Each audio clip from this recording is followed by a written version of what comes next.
Hello, everybody.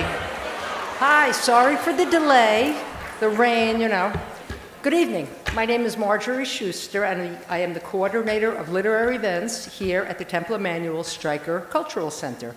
I could not be more excited to welcome you for an evening with incredible women, all powerhouses in their fields and all best-selling authors.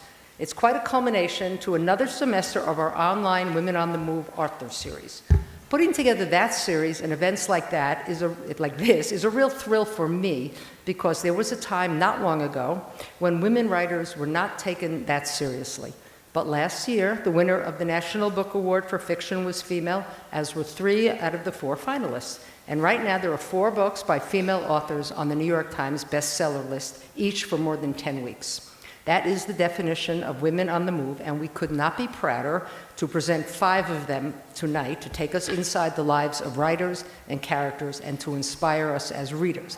Now, a bit of COVID news. Anna Quindlen has fever, et cetera, and we are so sorry, but about 2 hours ago she told us she really was under the weather, and we all know what goes on right now. By the way, before I welcome our guests, I hope you all had a chance to purchase a book, and we'd love to see you all downstairs at our hot chocolate bar, which is absolutely fantastic, and to meet the authors and have your books signed. To introduce our panelists, I'm going to turn things over to tonight's moderator, Zibby Owens, who New York Magazine called New York's most powerful book influencer. She started with the podcast, Moms Don't Have Time to Read Books, and now is a book publisher, a magazine editor, soon to be a bookstore owner, and she has written several books along the way. Please welcome Zibby Owens.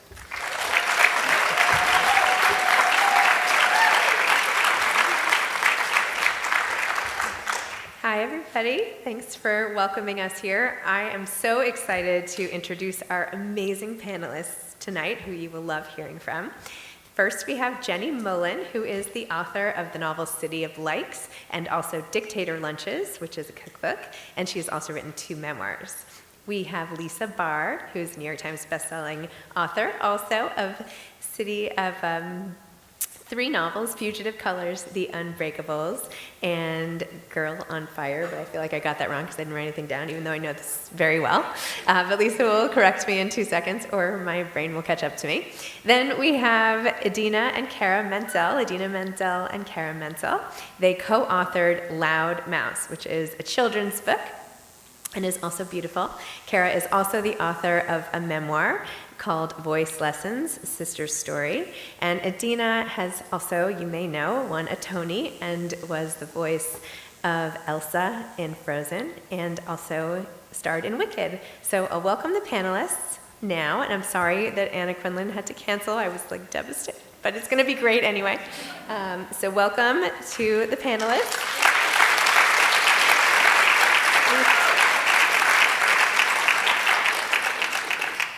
Welcome, Jenny and Lisa. Lisa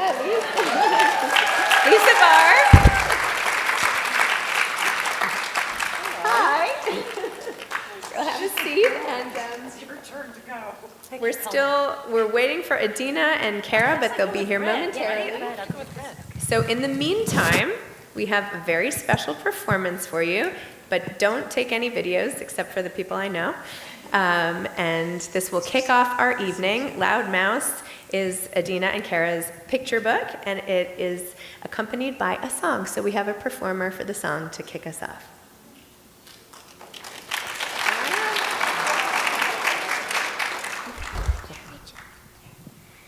And Sadie Wright will be singing Loud Mouse. La la la la la la la la ooh. La la la la la la la la ooh. You can't tell a mountain not to be tall. You can't tell an anthill not to be small. You can't tell the ocean not to be blue. So don't let somebody tell you not to be you. Oh, I'm just gonna be me. Who else would I be? I'm just gonna be me. Who else would I be? La la la la la la la la. La la la la la la la loud. You don't tell a peacock not to be proud. You don't tell a rainbow not to come out. A river's a river, a star is a star. Everyone's taken, so just be who you are. I'm just gonna be me. Who else would I be? I'm just gonna be me. Who else would I be? With my tail in my hand, my whiskers out proud. I sing it big and I sing it loud. With my tail in my hand, my whiskers out proud. I sing it big and I sing it loud. I'm just gonna be me. Who else would I be? I'm just gonna be me. Who else would I be? La la la la la la la la. I can't do it. That's it.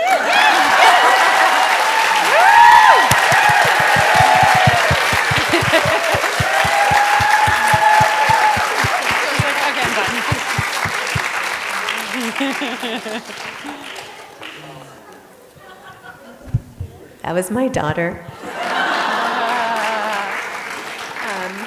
Anyway, Cara and Idina are running, I guess, a minute late, so we'll start chit-chatting, and they should be here momentarily. What are you doing? What? Is mine on? Can you, Hello? No, I don't think. we're good. Is it on? We're good. That's my son. Zibby, we want you to sing now. Yeah. No, I'm gonna sing. Now you guys sing. Okay. Well, here we are. Welcome. Lisa and Jenny, why don't you tell us, both everybody here, about your most recent books. And this whole panel is about the books we love, and two of the books I love are yours. Many of yours. The Unbreakables, your most recent one, Girl on Fire. Did I get that? Am I getting this wrong? You're good. Okay. And Jenny's memoirs, by the way, if you have not read, they're not her most recent books, but they are so funny. I laughed nonstop reading them both, like back to back on vacation, so definitely pick those up. Anyway, tell everybody about your most recent book. Go ahead. So my most recent book, it was a cookbook, but the one right before that, I wrote City of Lights. It's a novel. It takes place in Lower Manhattan, and it's a bit of a cautionary tale about what happens when we sort of get sucked into this world of social media and start almost performing motherhood for people online instead of living motherhood for the people that we are actually mothers to. And how about you? So first of all, thank you for doing this, Zib. You do so much for books and for authors, so thank you. Yes. Great to I want finally to meet echo that. you. So speaking of, I have my daughter in the audience right there, my eldest of 3. And it's kind of interesting because when I wrote Woman on Fire, it was during COVID lockdown. So my protagonist is a 24-year-old young journalist, and I was at my kitchen table. The best part was having the kids come home, and I'm looking across my laptop at my 24-year-old daughter as I'm writing this character. Woman on Fire is a suspenseful tale of a savvy young journalist who gets embroiled in a major international art scandal centered around a Nazi-looted masterpiece. So it's really, how far will she go to get this painting? You know, is there crossing the fine line between the pursuit of justice and the hunt for revenge? So it's very suspenseful, but it has a lot of history in it that was really important to me to make sure, that it's historical fiction, passionate, and risky journalistic pursuits. So that's Woman on Fire. And there were some autobiographical elements. Perhaps there was another journalist in Jerusalem. Why don't you talk about that? So this book is, for me, my most personal book. The main character, Jules Roth, is the most like me of any character I've written. So she is a young journalist, and I wanted to go back to a time where I was fearless, where I was idealistic, and this is before I became old and crusty and jaded. Oh, stop. Okay. But She's like the most glam old okay. person. Please, are you So, kidding me? Yes. No. So I wanted to create this character because it was a time that I loved when I was a young journalist reporting in the Middle East. And I wanted to kind of bring this into my house in suburbia, that time and place. And actually, I don't even know if my editor knows this. Where's Sarah? Are you out here? Sarah Nelson. And well, so I even gave Jules my personal backstory. When I was 17 years old, I was on an internship program in Springfield, our state capital, and I was approached, would I be willing to be used as bait to help break a sex trafficking ring? So I said, of course, where do I sign up? And at that Just time... what I would have said. Yeah, but at that time, parents, they were not embedded in every minutia of our lives like they are now. And so, I never even told my parents for 10 years. So anyway, I was used as bait, and this is in real time, before cell phones, if you can imagine, before computers. And we did break a sex trafficking ring, and people were arrested. And so that was my aha moment. That was pivotal aha moment, yeah.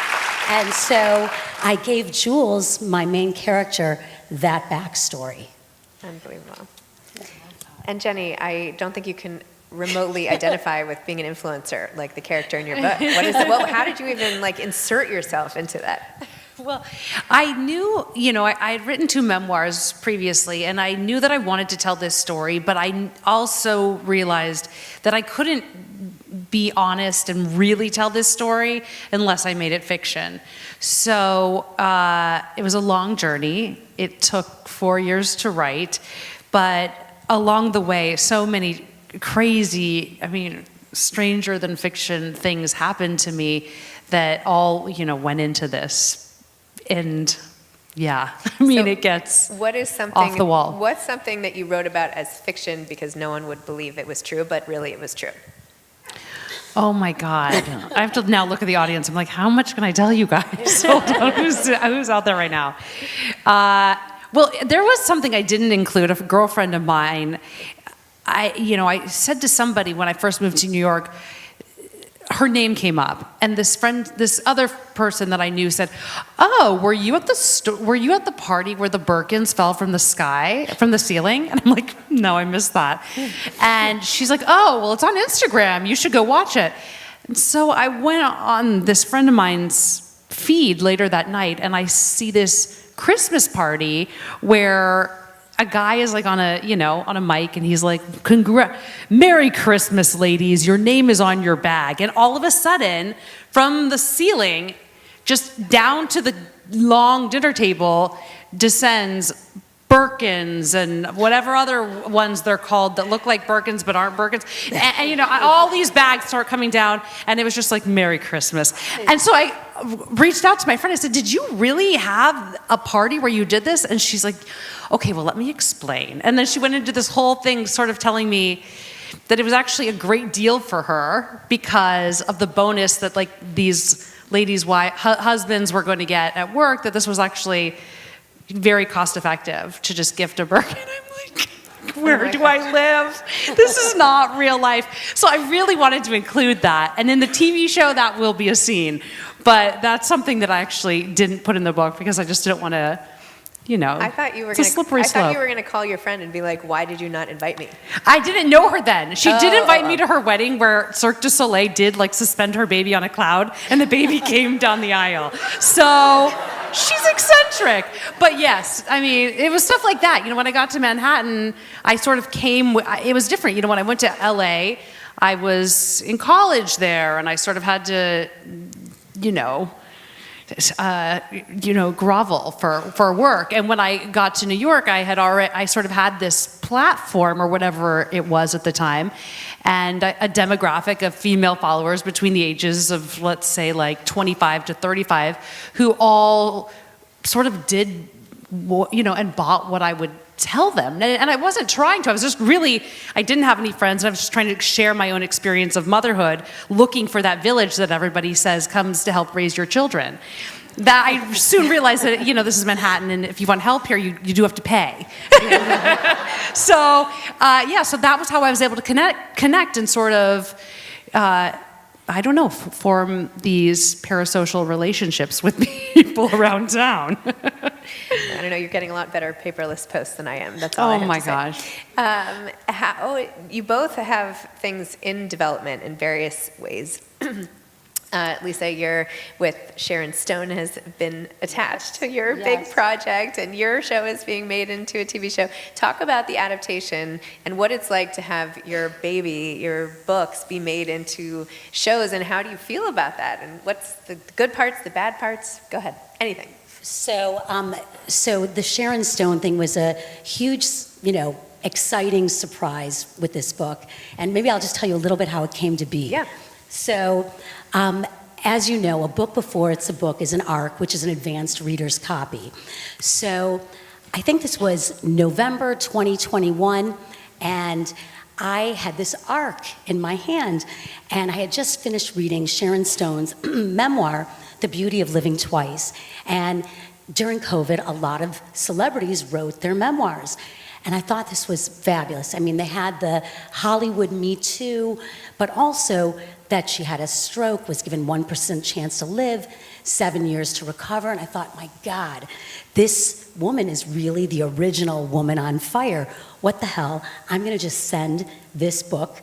And so through some sleuthing, I found her business manager's office, and I sent the book. And I thought, she's going to toss it.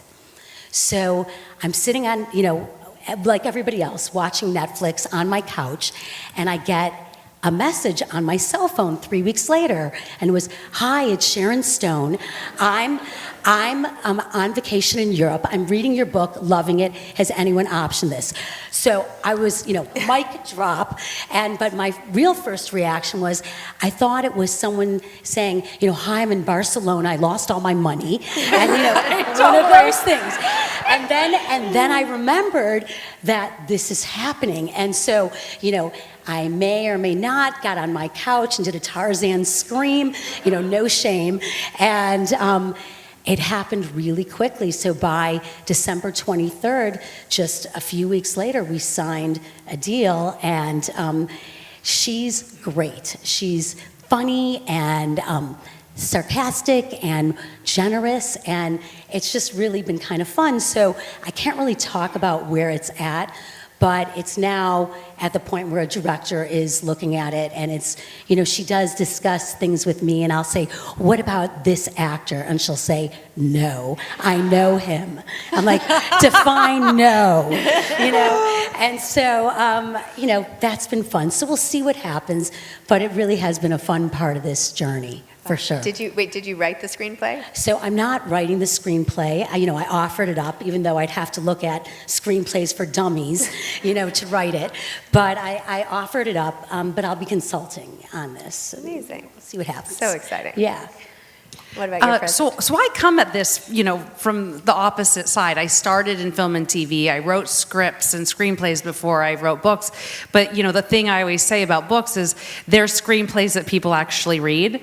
Because I feel like, in LA, everybody has a screenplay and it's just sitting in a drawer. And I just can't bear the thought of not getting my stuff out there. So I relish having the book, because I feel like for me the book is the win. Having come from Hollywood, I always say to my husband, I'm like, it doesn't matter what they do to it.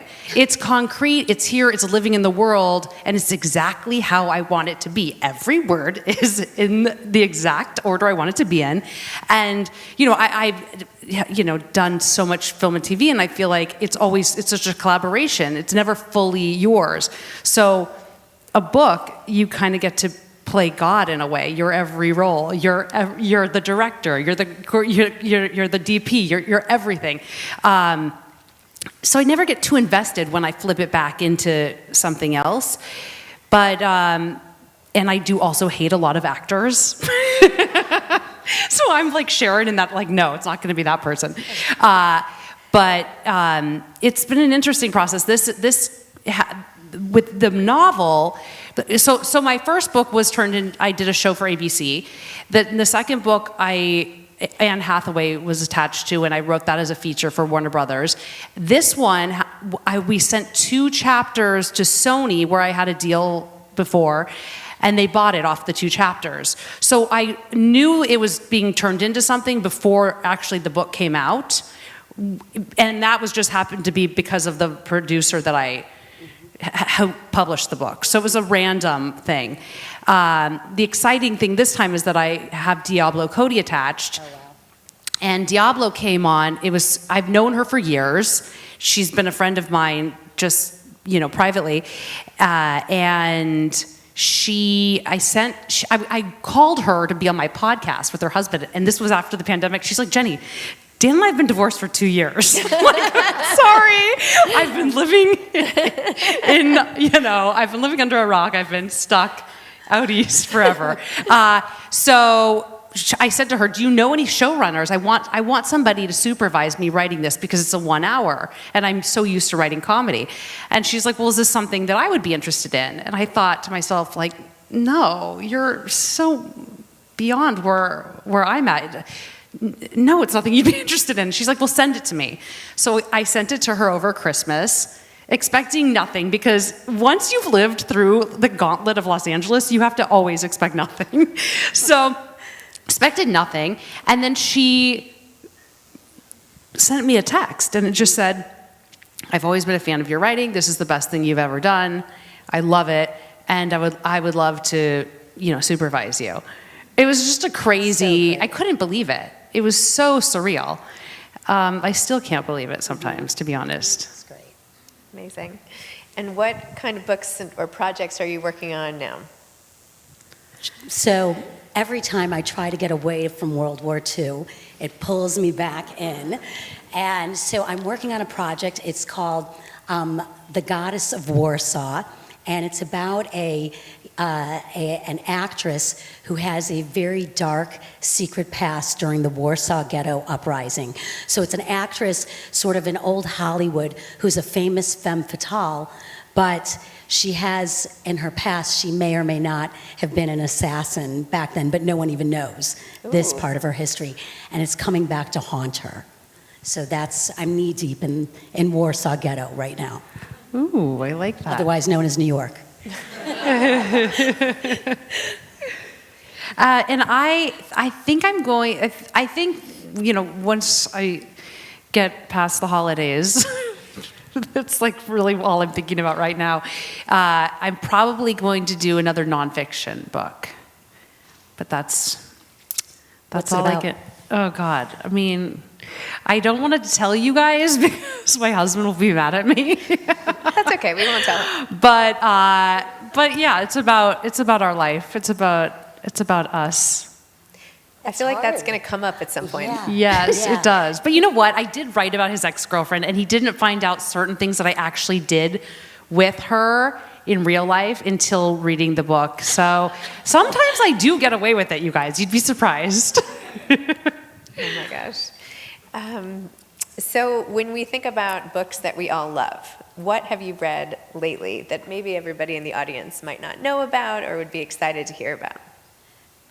So I read, I thought it was brilliant, the Marriage Portrait. Did you read that? Maggie? I started it. Fantastic. And then I loved Danny Shapiro's Signal Fires. So we good. both loved that. Yeah, We talked so about good. that. Those were a couple that I just finished. I love all the Grant Ginder books. Oh, I love so Grant. funny. He's so funny. And then every time I read his book, there's a scene in there where I think to myself, I wish I would have written that. It's just was so good. I also finally got around to reading The Seven Husbands of Evelyn. What is it? Evelyn Hugo. Yeah. Finally read Say it. it all together. Sometimes Seven I'll wait Husbands. on a book because of the hype, because everybody else loves it, so I refuse. But then I'll be stuck in an airport somewhere and give in. And I just read that. It was fun.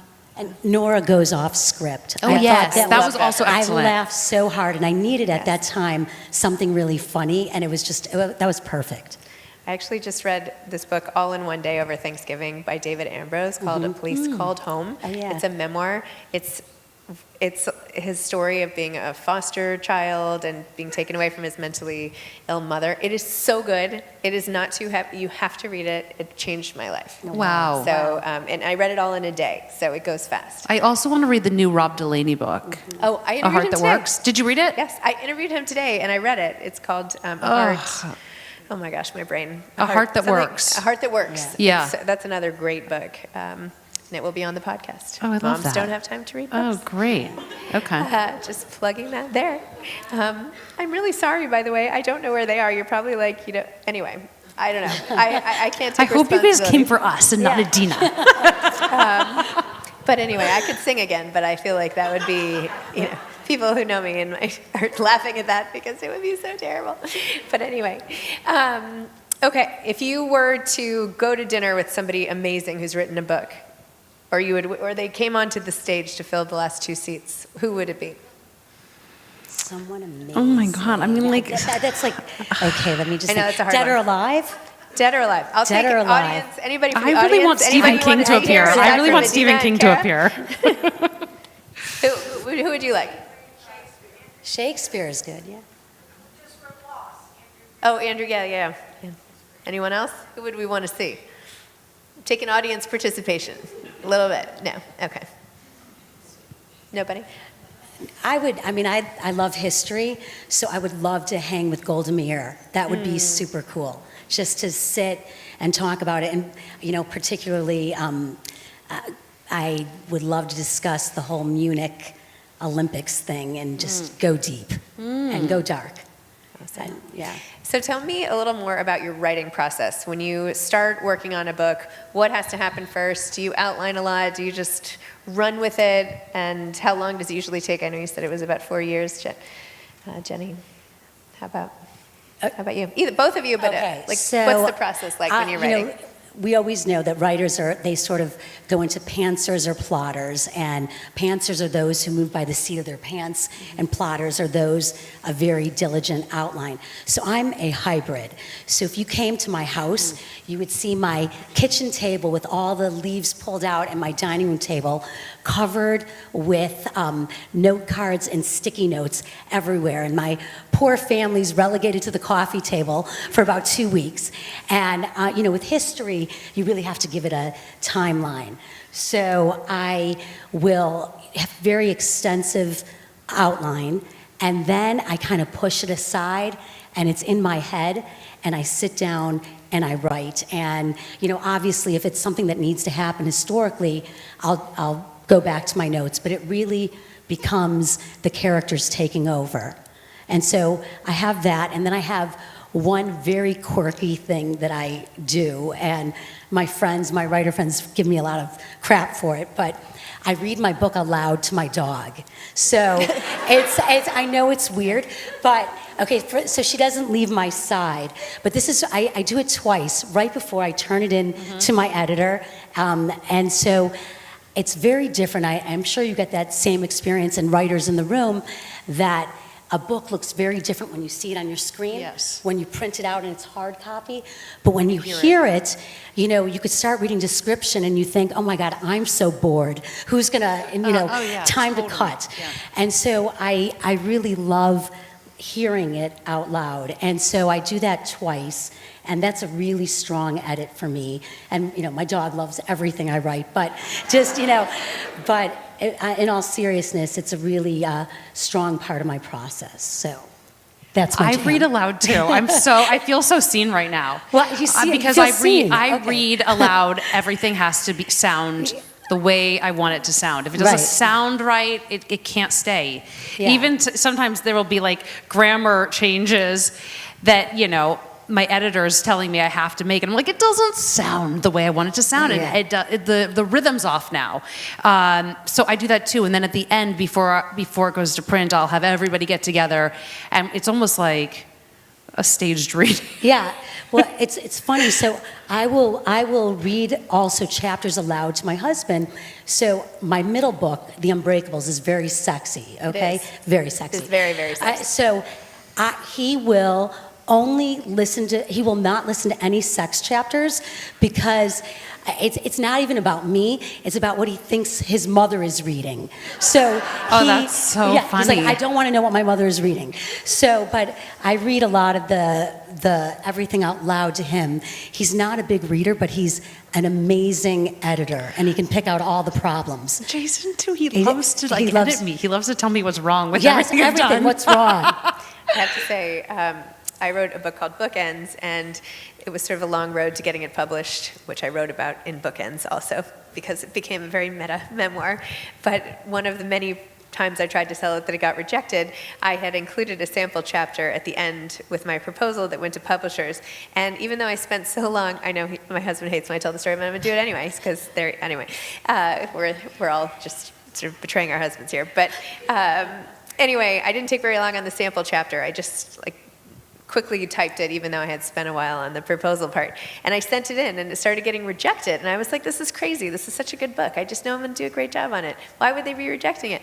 And after a couple came in, I was like, maybe I should reread that sample chapter. I never read it out loud. And so we were in bed about to go to sleep, and I was like, Kyle, can I just redo the sample chapter? Let me make sure it's okay. So I started reading it, and I was like, oh no, this is terrible. This is a terrible chapter. I totally understand why everyone's rejecting this. And I kept reading, and I finished it and looked over at him, and he was sound asleep. Anyway, but it was good. And actually what I did, which I shouldn't have done, well, maybe I should have, it all worked out, but I emailed my agent that night, and I was like, Joe, my chapter is terrible. It's never going to sell. You have to write all the publishers who haven't written back yet and tell them that I made a huge mistake. And he was like, I don't know about that. Not so sure that's the best way to go. Now I actually am a publisher. I started the company called Zibby Books, and we have many Zibby Books people here tonight. So I know that would, I'm not sure how I would respond to that personally. But anyway, I said, you have to do it. I'm going to write this whole thing. And I woke up the next morning. It was a Saturday morning, and the kids were crawling all over me and everything. And I wrote this whole letter that said, moms don't have time to write book proposals. And I promise you I can do a good job. Give me another chance. And one editor wrote back, and she bought my book. And now it's a book. So there you go. You only need one. It's the lesson in writing. You only need one. Anyway, so did you have any bad stories on the way to publication? Any rejections that have shaped your life? I mean, so where's my agent? Where is she?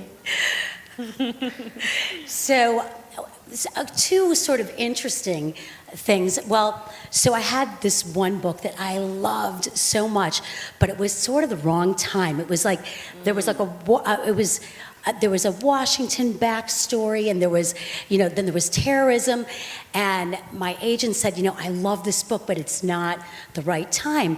So, it was, it's heartbreaking, that kind of, but I'm I pivot. So if there's any superpower I have, I pivot. Okay, this is not working, doors closed, let's go through the window. This is not working, I'm gonna do this. So what I did is I took everything that I loved about that book, including my very unscrupulous art dealer in Woman on Fire, and I took things that I loved from that book and I put it into this one. And so in a way, I saved what I loved. But I did have another experience, and I had asked my daughter if it was okay to discuss it. When it has to do with your family, there's a fine line.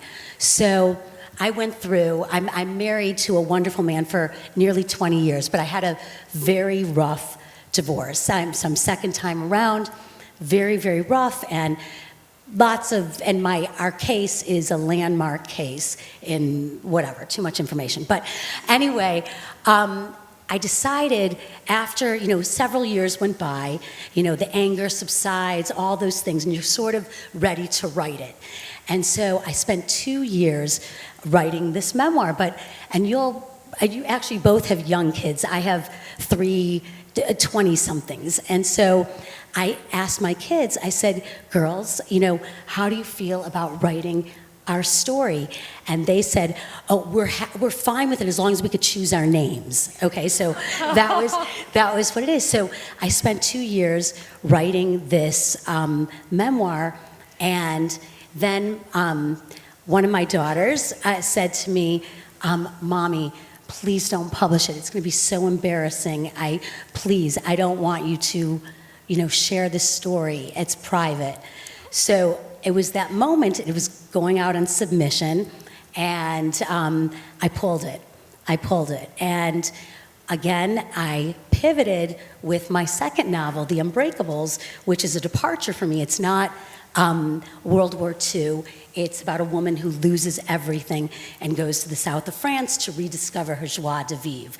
But the whole emotional that I went through, I stuck in this book. And so by the end, after I guided my character, I felt like I had closure. So it was really, so sometimes I think things are rejected, but there's ways to turn it around and pivot to keep it. So It's great advice. Is this a full manuscript? a full manuscript. Oh my God. 2 years, but I understood, when it comes to your family, and I think, it's when you write and you insert characters in your Right. book, a lot of us put what we know, who we know. You had the memoir, and it's a lot, you have to be very careful. And so you have to always remember there's other people's lives are going into this book, and I learned that as a journalist, Yes. Be careful, stay authentic, don't, make sure you have all your facts, because it's really someone's life you're putting on paper that's there forever. And that's the thing that you were discussing about books. It's you have something solid, it's immortal. Yes. It's going to be there long after we go. Ugh.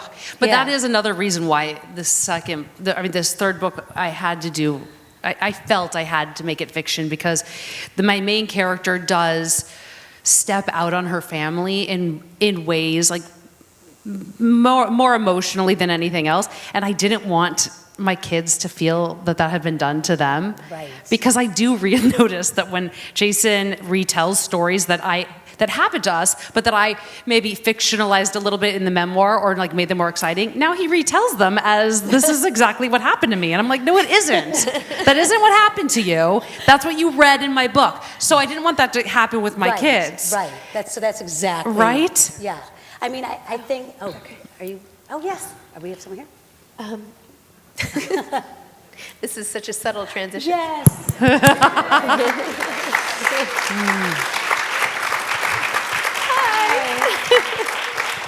Hi, how are you? Sorry, everybody.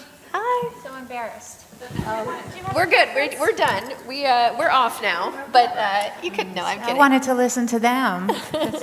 We flew in special for this, and we're really embarrassed. So No, don't be embarrassed. so sorry.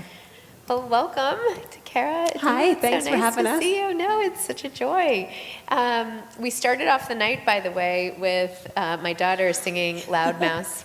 No. She's over there waving. Oh, yeah. Oh, hi. Anyway, so she gave a special performance to welcome you, but you weren't here. But it's fine. Anyway, maybe there'll be an encore. We can do it together later. So tell everybody about Loud Mouse and how it came to be between the two of you. We told each other in the car we would just take a breath. It's all I'm feeling good. extremely Everybody stressed. had fun. Did we have fun? Clap if you had fun. Yeah. We didn't want to interrupt the flow when we got here, and clearly we are. We were the opening act, and now. Yes. Yeah. We're good. No, I'm kidding. It was supposed to be everybody. It's fine. It's all good.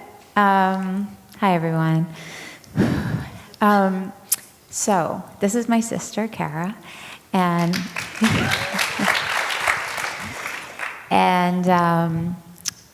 I called her up one day and said, I have an idea for a children's book, and it should be about me. Shocking.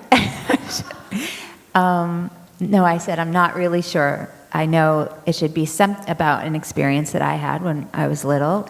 And I said, I'm not really sure how to write it. It should be something about my experience when I was younger. And I knew deep down that I had something really special, but I kind of wanted to hide it all the time. I wasn't sure how much space to take up with it. And like Cara often says, that feeling of you really want people to notice and see you, but also the fear of actually being seen and what that scrutiny what that does to you. So I called her because honestly, she's the teacher, the elementary school teacher, and the beautiful writer, and I'm just like the idea, give you the kitchen sink, now go make me sound coherent and articulate. And so I called her up, and she started doing her thing. No pressure, by the way. And she calls and says, "Here, make it beautiful." I'll let her speak. We do have a thing where I am the older sister, so I tend to speak over her and boss her around a lot. But what was I going to say? Oh, because she's also a literacy. Do you call you do literacies? I'm a reading teacher, a Reading literacy teacher. specialist. Yeah. Yeah. So I do literacy, which means I read and write.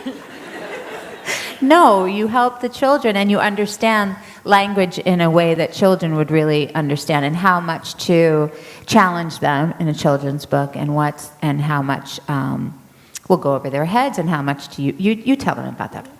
Well, I always aim high. I always think sophisticated children's books are the best.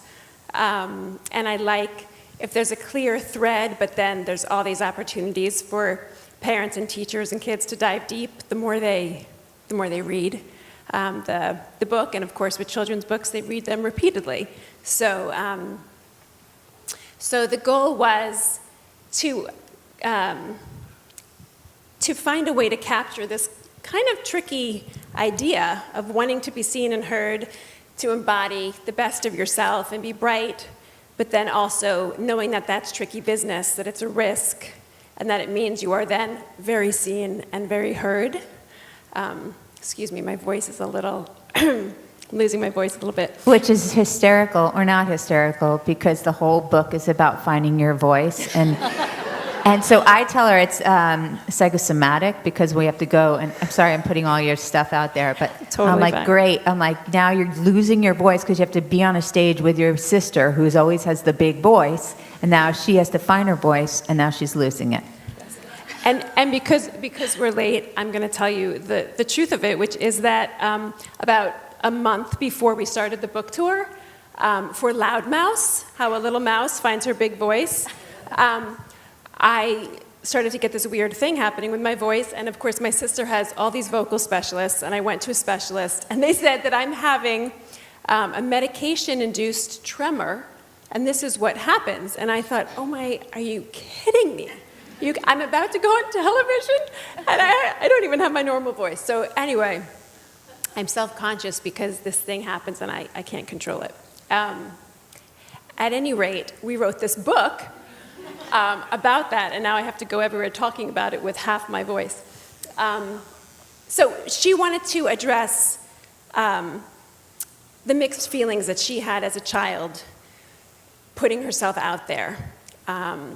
And we thought if there was this physical embodiment of being seen, where when the mouse feels so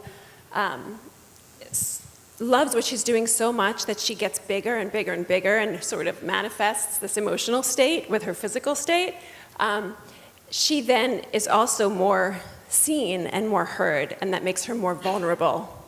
And so we put that on the table for kids to kind of deal with and see. And it's kind of... made them mice. And made them mice, because mice have very complicated emotional lives, apparently. And made them sort of brownish mice, so they could be either like, they have like very curly hair, so they could have Jufros, but it also could be black and brown. Little girls could see themselves. It was very important to me that, you know, that because we're using animals, which is easier. So I'm just thinking, like, you guys probably just had this really in-depth conversation, and we're just sitting here talking about mice with Jufros. But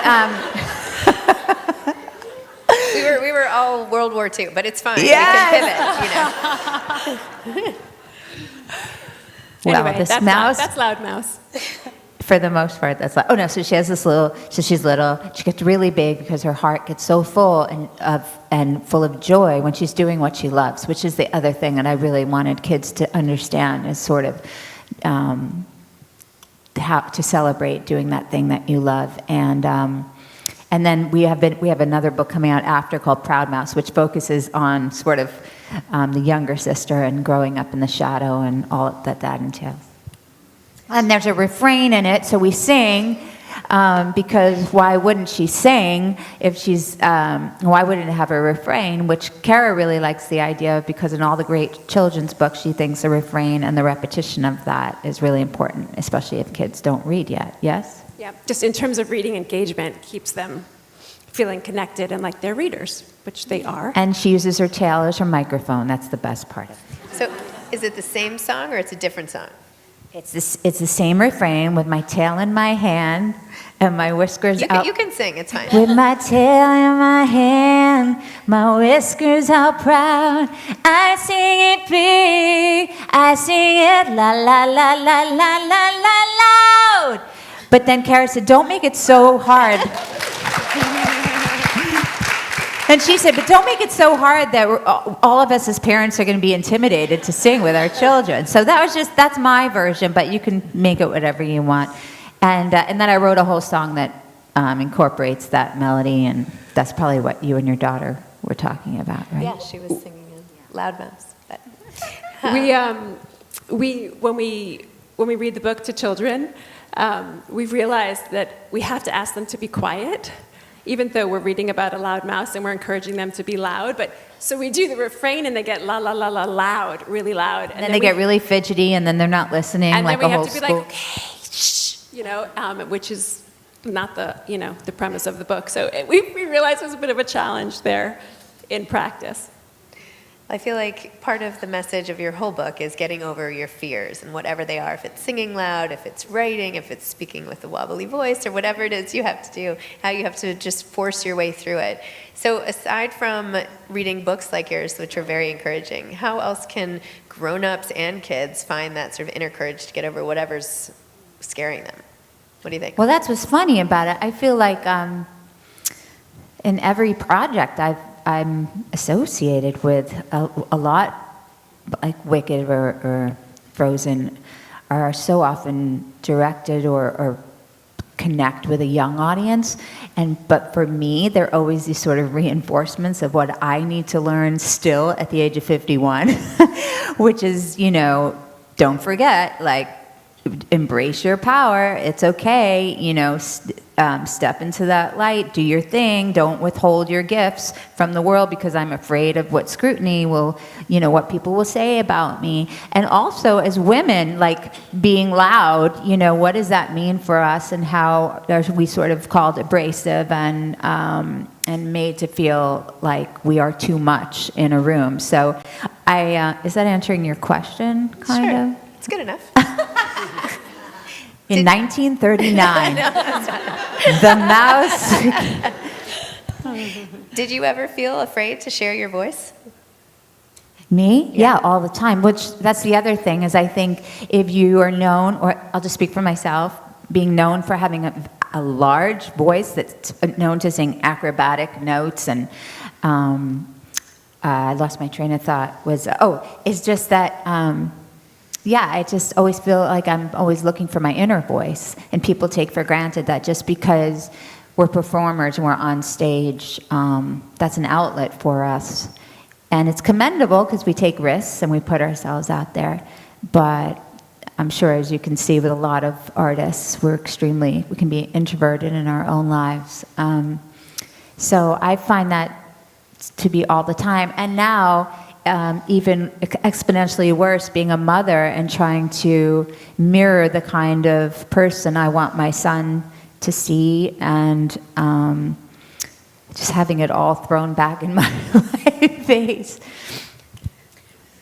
I wanted to say, do we have sorry, you're being cued. We're going to open it up for questions, so Okay. start thinking in a minute. I just wanted to say, you asked about strategies sort of for overcoming fears. Was that the question you had earlier? For me, writing is that strategy, in part because I think we get caught up in our own narratives and we forget to see things anew.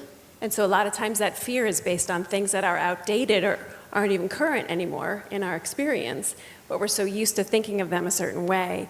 And for me, when I write, and not even necessarily for an audience, but just for myself, when I write, it's so easy to see when I'm, can I say bullshitting? Bullshitting myself on the page. We are promoting a children's book, so we're always worried about, but it's easy for me to see when the truth is looking back at me and when it's not, and then I can update my narratives, and oftentimes that means I'm not as afraid of something as I thought I was. So writing for me is the process that helps me, overcome fears, I think. Love that. So we'll open it up for questions for a few minutes, and then we're all going to go downstairs, and there's some really fun surprises and treats and signings and fun. So budget time for that before you run out. Does anybody have any questions? There are 2 microphones, and you can run up here, or you can just shout, or whatever. You could come up to the microphone so people online could also hear us. Oh, sorry. You can't just shout. Go up to the microphones if you have a question. You could use the microphone on either side. Go ahead. Oh, okay. Oh, you're good. Anybody, come on up. My question. My question is, what was your guys' favorite book or book series when you were kids? Great question. Yes. Yes. You can. So cute. She doesn't need the book. I'm like, I don't even know. She's fine. Or a microphone, for that matter. Whenever you're. No idea. You want me to go? Favorite book series? I'll go. Yep, you have it? Yeah. So hands down, I would say my spirit animal is Nancy Drew. I had all 56 original Nancy Drews, and even now on my nightstand that never leave are 2 vintage copies. So she's really my guiding light on how to write suspense. I love Judy Blume, but I also feel like my parents were divorced when I was 2, so I had a lot of like self-help, Dan Millman, Shirley MacLaine, Out on a Limb. A lot of like Jonathan Livingston Seagull was happening for me at maybe too young of an age. Oh my gosh. Go ahead, Cara. She's going to take mine. No, well, she took Judy Blume, so it's Jenny's fault. I liked all those shoe books. Does anybody remember like ballet shoes and like tap shoes or whatever it was? It's Knowles.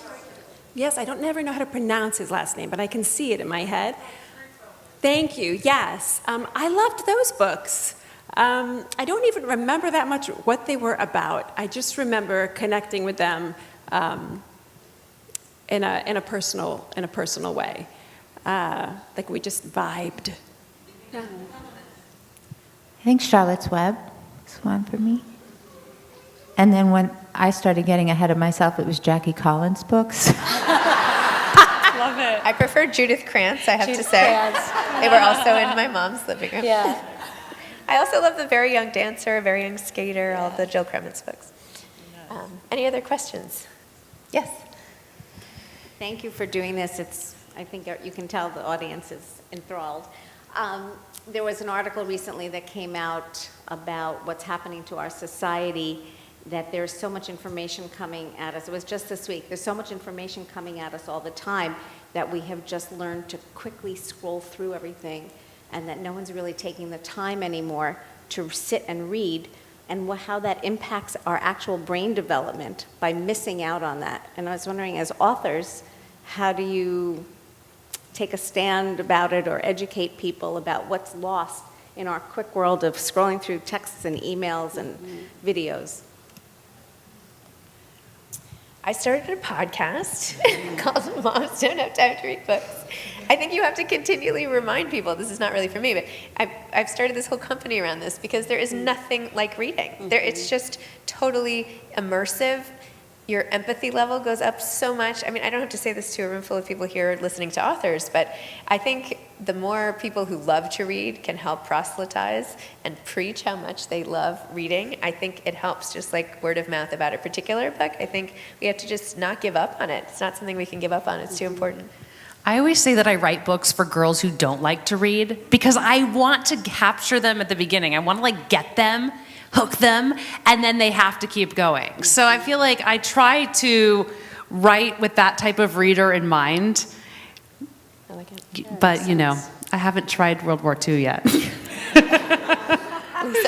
No, I mean, I actually, it's interesting that you were saying that because I feel like during COVID, a lot of people actually went back to books and, you know, obviously Netflix and all the shows, but I felt, you know, that people were really reading, but it was mostly to escape, you know, that type of thing. So, you know, I just feel like it's not something that's ever going to die. I mean, maybe, you know, you see, you know, wearing my journalist hat, you see newspapers and magazines becoming thinner. So that we have to combat. But I think with podcasts, as you're saying, that has really helped the situation. But I think books are here to stay. I mean, I'm hoping that's the situation. So What do you think? I was going to say, it made me think for a second about when I was a single mom on Match.com, and I always thought, this is teaching me how to be more discriminate, because I have to go through all these profiles, and there's just this deluge of people, and then I can become more discriminate at finding the right person. And there was part of me that hoped that with all this content overload, that people would become more discriminate about what they read. And of course, that's not true of most people, unfortunately. But that was sort of what I hoped, and I hope is true. Were you trying for to find someone, a date that was reading a lot? I was hoping to find a reader. No, and in fact, it was a very easy way to rule people out was, you know, profiles that had people who had typos and edits. It was like, you know. It was okay if they made a mistake in their email. I decided that was okay with me, but on a profile, that should be proofed, and if there was an error there, that's not okay. Yeah, just in case you wanted a tip on that. I did meet my husband on Match.com, and he's very literate. What was the question? I did have an answer. About all the content. For me, reading is always about connection, and I know you probably addressed this when we weren't here, so I don't want to be redundant, but I'm reading Solito by Javier Zamora right now. We got to meet him the other night, and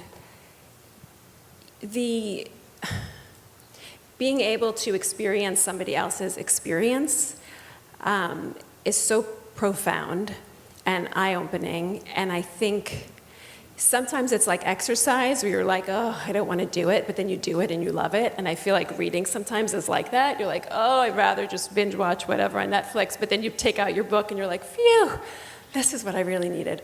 I hope this just made sense, but that's my experience with reading, is that you get to have,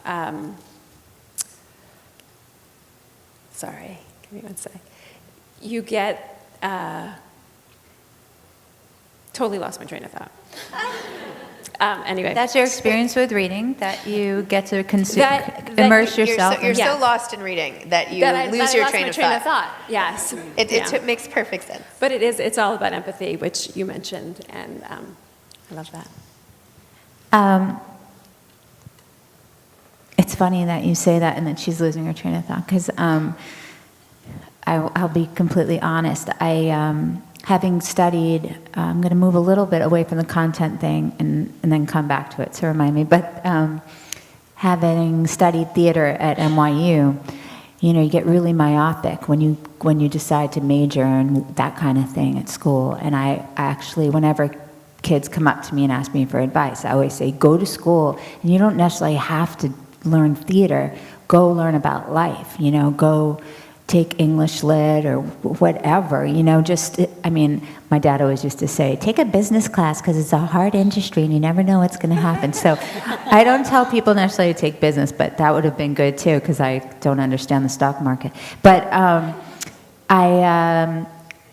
so I just always feel like I have a little bit of anxiety about how much I know, how well-read I am, how educated I am, because I feel almost like I spent so much time learning how to find my process and craft in acting and singing that I left that. And I would have been a better writer, better lyricist, a better artist. So I contend with that a lot. And now especially because I feel like I don't know how to prioritize. I want to be really up on my current events, especially with this insecurity. So now it's like, let me consume. What do I know? I have to speak in front of all these people, make them think I'm really smart. How do I read my New York Times and all the papers, and then get my book, and then read all the scripts and all the, memorize my audition. I do have to audition still all the time. And so it's a lot. And then when I went on vacation, I just said, I'm just bringing things that I want to bring, and it was just so good to sit there and just read for the sake of reading.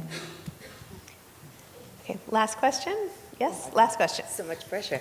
Thank you so much. You're all so eloquent and inspiring. And I guess my question was, I feel like, if I can call you on your first name, Lisa and Cara come from a place of being writers first and foremost, and Jenny too, you were a writer, but I feel like Idina and Jenny, like before the book, the object was out there, you were famous. You had already had a brush with fame through other medium. And I feel like the book as a medium still, all of my authors have imposter syndrome and fear of exposure, right? And it links to your book about finding your voice and putting yourself out there and what it does. So I was wondering if you could speak a little bit, maybe there'll be two different takes, maybe there won't be, to this fear when you get your book for the first time and you do write in the hope that others are going to respond to it, but at the same time, the is getting real and people are actually going to be there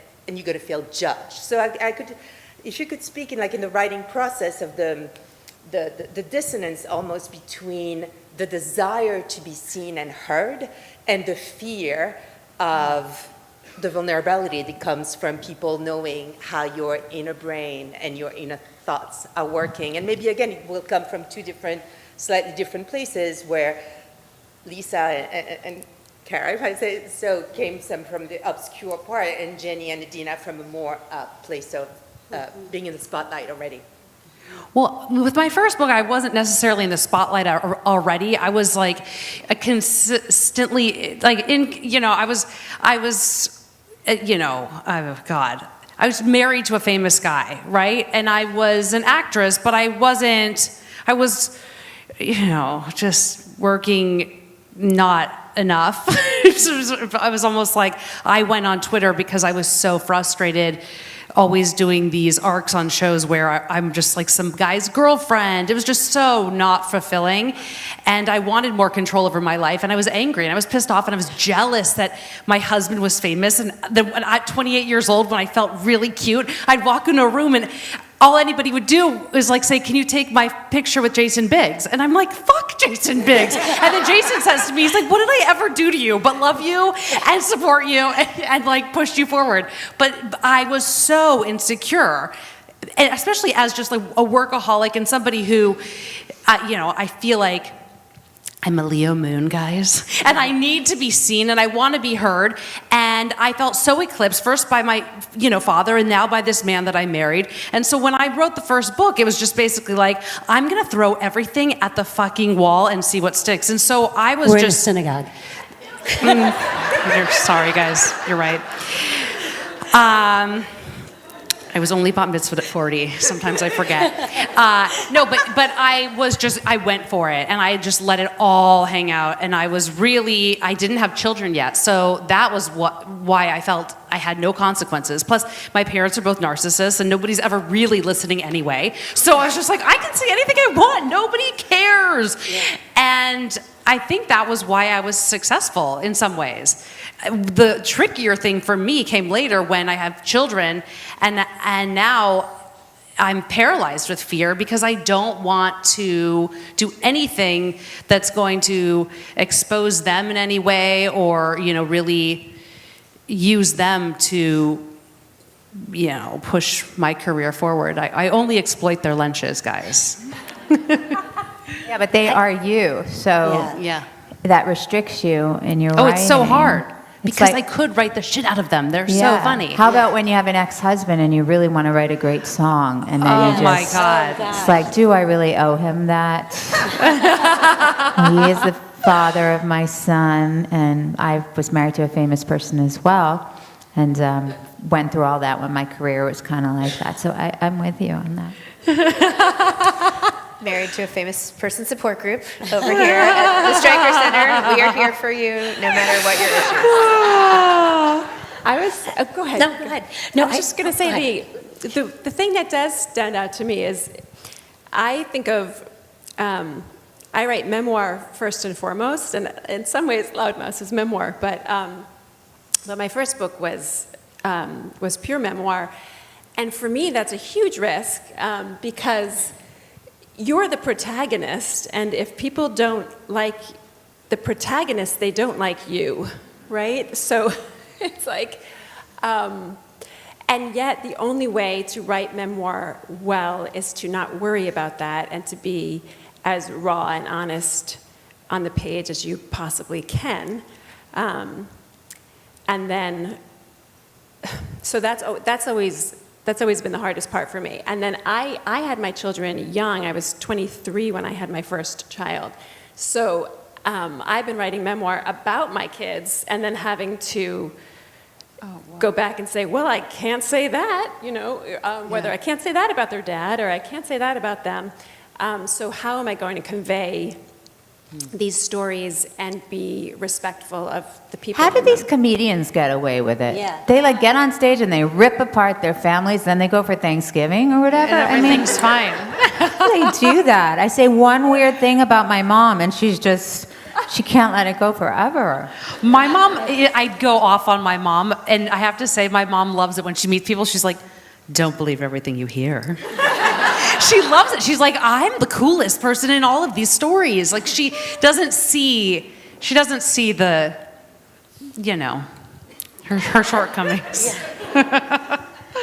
It's just so interesting. I was just thinking, and maybe this is free associating here, Stephanie, I think that's like an excellent question, because I think a lot of writers have this imposter syndrome where, they write something and they think, oh my God, I suck, this sucks. Like, how is this ever going to happen? And you're somehow going to be exposed. But I think it goes to this deeper message as women, and I think you said it as well, that somehow, somewhere along the line, we got this message like, you are not enough. You're not enough. You're not pretty enough. You're not talented enough. You don't sing well enough. You don't, you're not skinny enough. All these terrible messages. And somehow, then you become moms and you think to yourself, oh my God, I do not want my girls, I have 3 daughters, to have those messages. So you go overboard to say, you are enough, you are this, you are that. And while you're still a work in progress. So it's just an interesting situation that goes on. It's almost like, do as I say, not as I do, or whatever. But we see that as kids. Like, we always talk about my mom just being this gorgeous woman. She's, till this day, she looks so young. She's got abs for days, Right. and 75 years old. Right. And but she'd always look in the mirror and, sorry God, she'd be like, my ass is fat or whatever. Right. And so, but she'd tell us we were beautiful all the time. Right. But then we grew up with all these insecurities because we watched a beautiful woman look in the mirror and say that about herself. Yeah, no, I mean, it goes back to, I remember our back refrigerator was floor to ceiling with tab, only tab. Okay, floor to ceiling. That was it, a tab. But it is really interesting. I mean, just women who have accomplished so much. much, there's still so much of this self-doubt that happens even when you've hit those high notes, so to speak. And, you know, so it's just something we have to work on as women to be more accepting. Like, we accept everything with our kids, but so hard on ourselves. You know, it really is. Can I add one more thing? Yeah. To that? I think that the trickiest part for me, and some of the questions I think you covered earlier had to do with fear and success and things like that. And mine goes back to what you're saying, which is that I feel like not being enough is this cultural message that's just been ingrained, Yeah. but almost to make matters worse, you very easily become too much. So you just, there's just such a fine line between being enough and not being too much as a woman. And for me, it's so much safer to be the kind, nurturing, stereotypical woman. That's where my confidence comes from. And the minute I try to be assertive or stronger or whatever that is, I venture into this territory of, is that going to undermine this other thing that I'm good at? Is that going to undermine the kindness? Is that the gentleness? Am I going to be too much? And as if those things are at odds and can't both exist at the same time, which of course is not true. But We have a quote on this stack of books at our house, and it says, "You may be too much for some people. Those are not your people." So let me leave you all with that.